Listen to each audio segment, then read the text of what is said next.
Hello everyone, my name is Seema and welcome to this video. What are we discussing today? The topic for today's discussion is when you become the target of a smear campaign, how to handle that. What is a smear campaign, first of all? See, when the people around you want you to live and do things a certain way, and you refuse to get into that mold, you actually declare your independence. You have a viewpoint, you have a thought process, you have beliefs to hold your own, and you go against what the society at large around you is trying to control. Then what they do as a way to punish you is to hold a smear campaign against you. What is included in the smear campaign? They go around bad mouthing you. They say things about you that are not true, accuse you of things you have never done, never even thought of. They make you a bad person, completely opposite to who you truly are. Because what they're doing is projecting themselves onto you. So when they say that you are not what you're showing to be, that is because they themselves are not true. They have a face that they show to the world, and they have a demonic entity attached to them, which makes them very evil behind the scenes, which other people don't know about. So they go around telling everybody that you are bad, that you did not fulfill the role of the responsibilities that you had. You were not a good daughter-in-law, you were not a good daughter, you were not a good sister, you did not a good daughter, right?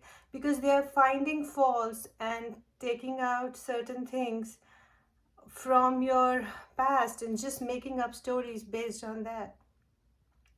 And they go around telling everybody that you are not a good person whatsoever. The truth is far from that. You're not even aware of what you're being accused of. These people are making stories from thin air.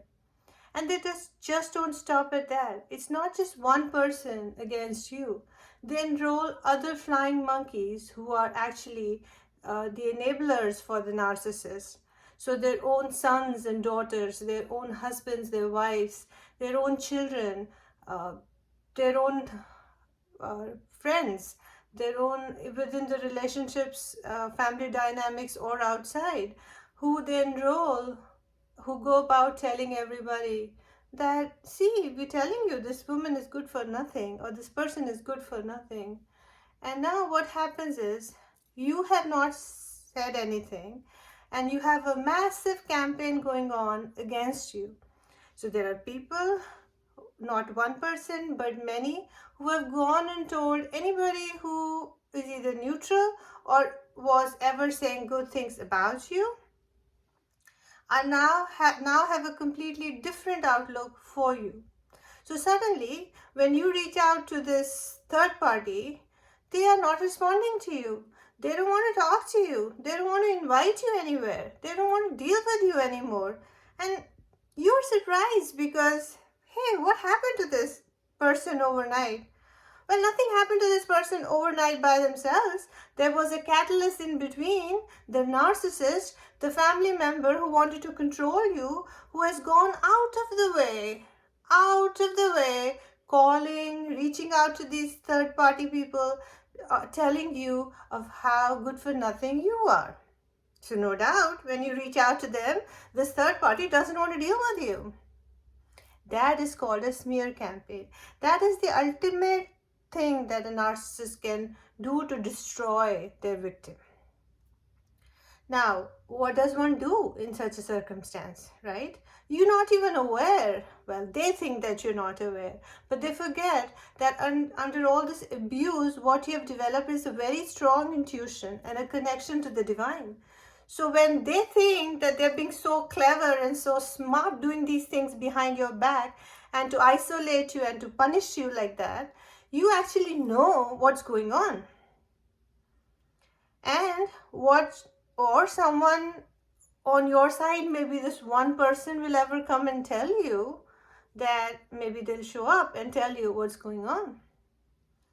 Now, what should you do when these things are happening to you, when you're being victimized and abused like that? Well, see, the narcissist is not a good person. They are mentally unstable. They are sociopaths, psychopaths that need to really go into a mental institution and get themselves checked. But that doesn't happen. What they do in turn is cause a mental conflict for everybody around them. One bad apple is the one spoiling the entire basket, right? The entire crop.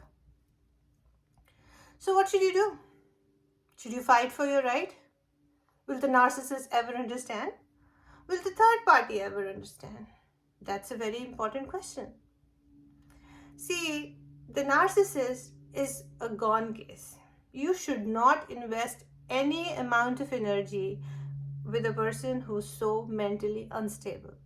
What they couldn't learn all their life, they are not going to learn because you tell them so. In fact, your reaction is what they're waiting for. So if you are upset, if you get angry, if you are mad at them, or you send a text to them saying something where you're trying to expose them, that is all going to be taken against you. That will all become now a matter of what they can use against you in their smear campaign. That is what gives them satisfaction. That is what gives them energy, because they are not connected to the divine. Their chakras, the upper chakras, are closed. So they are absolutely like lost cases, right? So there's no point trying to tell them. In fact, do not react to them. Stay away from them. Go no contact with them. That's the best strategy for the narcissist. If you're under a smear campaign or if you're being abused by a narcissist. The second thing is about the third parties who are listening to the narcissist and based on their definition of who you are making up their mind to go against you. What should you do about these kind of people? Well, I think the best thing is to leave these people alone also. Because if they don't have a mind of their own, if they do not understand for who you are and would rather believe the false narrative of the narcissist, then it's best to leave these people alone also. You do not need people who are not on your side, who cannot stand up for you, who have no spine, who cannot see through what's right and wrong. Don't waste your energy on these kinds of people. Let them go.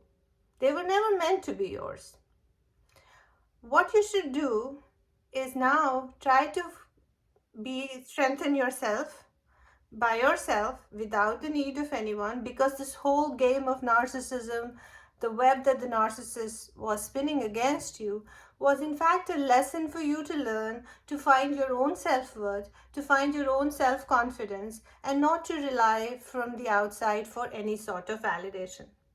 The other thing that this whole story was teaching you was to stand in your own truth, to know who you are, and to not need another person to come and show any kind of support. So once you've learned that, do you really need these narcissists and these bad people and the third parties who have no mind of their own to be on your side? No. So you have now strengthened yourself. You realize you don't need anyone for survival, and you're very strong by yourself. And then just be open in life and see where life takes you. If you find a good person, you already you know how to discern between a narcissist and a nice empath. Be careful. Be careful now, and now make your new relationships and build a life outside of this nonsense. And once you've achieved that, you will be a much happier person. You will be much in control of your life. And the smear campaigns, let them go on. Let them go on forever, because the narcissist will one day realize that they are wasting their time, their life, and all their energy in it. Whether they realize or not, you have moved on. It doesn't matter for you, right? At least on your end, it doesn't matter. These people do not exist for you. And so you can be happy, you can be at peace and enjoy with your friends and family who are on the same wavelength. Hope this was helpful. Thanks for watching.